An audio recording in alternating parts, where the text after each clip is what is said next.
السلام علیکم۔ کیا حال چال ہیں سب کے؟ تو میں نے آج یہ یوٹیوب پر نیو چینل کھولا ہے۔ یہ کہانی ہے اردو 9th کلاس سے فاسٹ اردو خلاصہ ہے۔ اس سے میں آپ کو یہ سمجھانے لگا ہوں کہ اگر پیپرز میں خاص کر کے اردو کے پیپر میں یہ آ بھی جائے نا، جس کا کام اسی کو ساجے، تو آپ اس طرح بھی لکھ سکتے ہیں۔ یہ بہت آسان ہے۔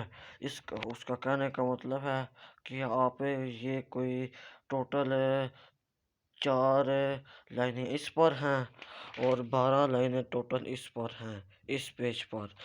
تو یہ 16 کل ملا کر 16 لائنیں بن جاتی۔ یہ نہیں، میں نہیں یہ چاہتا کہ تمام سٹوڈنٹ جون سے ہیں وہ ان کو زیادہ محنت کرنی پڑے اور انہیں کچھ یاد بھی نہ ہو، جو وہ رٹ کر جائیں، وہ رٹ کر جائیں وہ ہی ان کو سارا کچھ بھول جائے۔ تو میں نہیں چاہتا کہ یہ تمام سٹوڈنٹس کریں۔ میں بھی خود 9th کلاس کا سٹوڈنٹ ہوں، ٹھیک ہے۔ تو میں 9th میں پڑھتا ہوں، گورنمنٹ کے اسکول میں جاتا ہوں، ٹھیک ہے، 9th کلاس میں پڑھتا ہوں۔ تو آج ویڈیو شروع کرنے سے پہلے میری یہی ریکویسٹ ہے کہ آپ اس چینل کو سبسکرائب کر دیں، لائک کر دیں اور بیل آئیکن ضرور دبائیں۔ تو یہ میرا نیو چینل ہے، تو آپ کی بڑی بڑی مہربانی ہوگی جون سا بھی بندہ اس چینل کو سبسکرائب کرے۔ میں دعا کرتا ہوں اللہ تعالیٰ اس کو کامیاب کرے۔ تو میں ویڈیو شروع کرنے لگا ہوں۔ تو آپ نے اوپر سے دیکھ کے پڑھنی ہے 1-2 باری اس ساروں یہ 16 لائنیں جتنی بھی ہیں نا، ان کو آپ نے پڑھنا ہے۔ تو آپ نے پڑھ لینا ہے، تو آپ نے اپنے پاس سے بنا لینی ہے کہ یہ لکھنا ہے اوپر آگے نا، جس کا کام اسی کو ساجے، جو آگے یہ آگے نا، تو آپ نے اس طرح پڑھنا ہے۔ گرمیوں کا موسم تھا، گرمیوں کا موسم شروع ہو چکا تھا اور گرمی اپنے روز پر تھی اور اتنی تیز دھوپ تھی کہ جب پڑتی تو پسینہ آنے لگ پڑتا تھا۔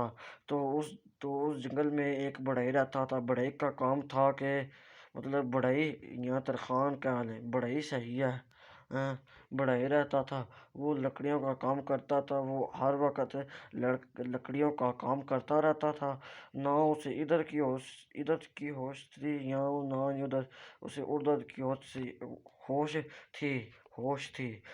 وہ اس طرح کام لگا رہتا تھا کہ اسے دنیا کی کوئی ہوش نہیں تھی۔ ایک دن وہ ایک درخت ہے، ایک جنگل میں ایک درخت ہے کونے پر، جنگل کے کونے پر ایک درخت ہے، وہاں پہ وہ لکڑیوں کا کام کرتا تھا، ٹھیک ہے۔ تو وہ کام کرتا، جنگل کے نیچے وہ کام کرتا رہتا تھا۔ اس جنگل کے اوپر ایک بندر رہتا تھا۔ بندر ہر وقت اس کا کام دیکھتا رہتا تھا۔ بندر یہ سوچتا رہتا یہ کس طرح کام کر رہا ہے یا نہیں، میں اس کا چپ کر کے کام دیکھتا ہوں۔ تو اس نے کہتا ہے کہ میں چپ کر میں اس کا کام دیکھتا ہوں۔ وہ چپاتے اس کا کام دیکھتا رہتا تھا اور جس طرح وہ کام کرتا تھا اسی طرح وہ کہتا تھا اگر مجھے بھی زندگی میں کبھی موقع، تو وہ یہ سوچتا تھا کہ میرا بھی اس کام میں بڑا دل کرتا ہے، کبھی مجھے زندگی میں موقع ہوا تو یہ والا لکڑیوں کا کام میں بھی کروں گا۔ تو وہ اسی سوچ میں پڑا رہتا تھا کہ مجھے کب موقع ملے گا تو میں کس ٹائم یہ لکڑیوں کا کام کروں گا۔ تو وہ بڑھئی وہ کام کرتا رہتا تھا۔ ایک دن بڑھئی کو ایک کام یاد آ گیا۔ اس نے لکڑیوں کے کام کو چھوڑا اور اس لکڑی میں لکڑی کاٹی ہوئی تھی، اس لکڑی کو اس میں ایک دے دیا